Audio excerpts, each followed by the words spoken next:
Kanye West remains hospitalized after being checked into a Los Angeles medical center on Monday. At around 1 p.m. Monday, police and fire officials were called to an address near West Hollywood. Reportedly, West's personal doctor was the one who called 911. West was then taken by ambulance to Ronald Reagan UCLA Medical Center for exhaustion, sleep deprivation, and placed on a psychiatric hold. This all comes after the rapper canceled the rest of his St. Pablo tour just days after going on a rant during a concert in Sacramento. West came on stage 90 minutes late Saturday, performed 2 songs, and then went on to bash Jay-Z, Beyonce, Hillary Clinton, and Mark Zuckerberg. Y'all don't want to lose again. A lot of people here tonight felt like they lost. You know why? Because y'all been lied to. Google lied to you. Facebook lied to you. Radio lied to you. For more, we are joined by Keltie Knight, co-host of CBS's The Insider. All right, Keltie, a lot to get to here. First of all, what is the latest on Kanye's condition? Before we start, we do need to mention this is a topic of mental illness. And of course, in pop culture lovers, we love to pull apart the Kardashians and Kanye West. But if he is really, truly struggling with a mental illness, that's a serious thing. And we all need to sort of respect him. But let's get to the pop culture of it all. People are saying now that this was an insurance scam to cover the cost of these canceled tour dates. So everyone knows that Kanye canceled the remaining dates on his tour. The tour was worth about $80 million. The canceled dates will cost Kanye West about $10 million, plus the cost of any tour merchandise. And it's yet to be seen if he'll have to cover the cost of the ticket refund. So this is big business. Now, like you said, his personal doctor is the one that called 911.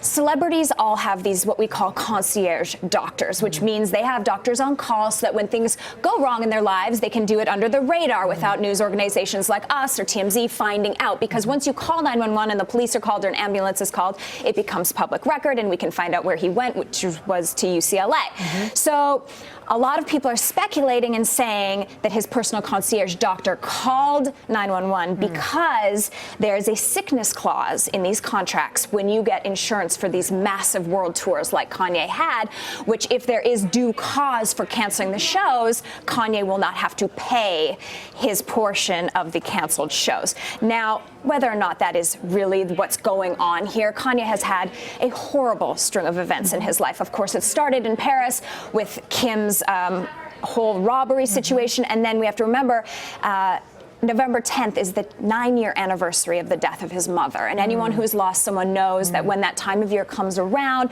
it's a really hard time emotionally. On top of that, you know, Kim has always been sort of the strong woman in this relationship. She sort of brought Kanye along through all of his different ups and downs. We know he's a guy that feels a lot. And so with her stepping out of the spotlight and being broken in her own way right now after Paris, she isn't there to support him. And the fact that she's hiding away after her parents' attack and he's on tour. Tour life is hard on even the most sane of artists. And we know that Kanye is a true artist. He is so emotional. He feels so much. But the fact that we saw on Thursday night in San Jose, California, he was at the show, and this is when he said he would have voted for Donald Trump, which really started the snowball effect of this week. He said he'd vote for Trump. And so for the first time, it wasn't just the people on the outside that are sort of Kanye haters were saying, oh, Kanye boo hiss. It was his people. It was the people that had spent hundreds of their hard-earned dollars to buy a ticket to see a guy that they loved, and they turned against him. And so I think that really shook him. And then we saw him unravel even further the next night in Sacramento.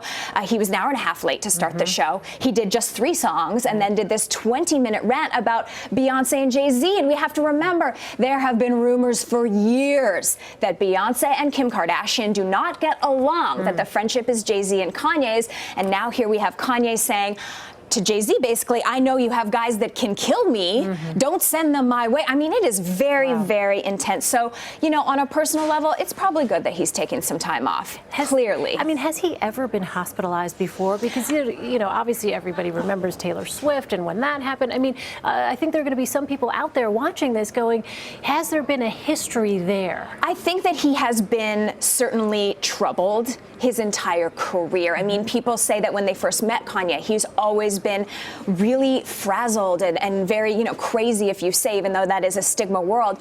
But artists are like that, and it's not the first celebrity we've ever encountered. He may be one of the most outspoken, but he certainly isn't the first celebrity that has been admitted to the hospital for exhaustion. Yeah. Exhaustion is a fancy word of I cannot go on. Well, you and I get exhausted. We have to pick up and go to work the next day. When you are an A-list celebrity, you can cite exhaustion, and it can be code word for a couple things. It can be exhaustion. It can be a drug problem. It can be personal problems. It can be you need to get out of the public eye to save what's left of your career. There's still a lot of facets to it. So I feel sad for Kanye, because I do think anyone who loves his music knows that he really is a very talented person. And I think the Kardashians and the reality show and the tabloid headlines of it really they dim the light that is his God-given talent, and it's really sad and hard to see him. But I hope he's getting the treatment he needs, and we'll have to see if this is an insurance scam or if this is really Kanye finally reaching Kanye's breaking point. Yeah, it's so important that you mentioned the mental health, the stigma that goes along with mental health issues. I think that's really important for people to know and understand that there are people who really suffer from this. But on a much lighter note, I have to shift gears because the reason you're in town is you're going to have a front row seat to the CBS Thanksgiving Day Parade. What are you looking forward to most? Well, I'm a music lover, which is I got my start covering music for Live Nation, and so I'm so excited. We have Sting and Miranda Lambert performing on Thursday morning. In New York City, Kevin Frazier, who is my buddy in real life. We're friends in real life. We're co-hosting the parade right from Fifth Avenue. So we're going to be there with celebrity guests. We're going to have Sting and Miranda perform. We'll be talking through all the bands and the parades, and it's going to be really special. Oh, very excited. Great to see you, Keltie Knight. So Thank you so much.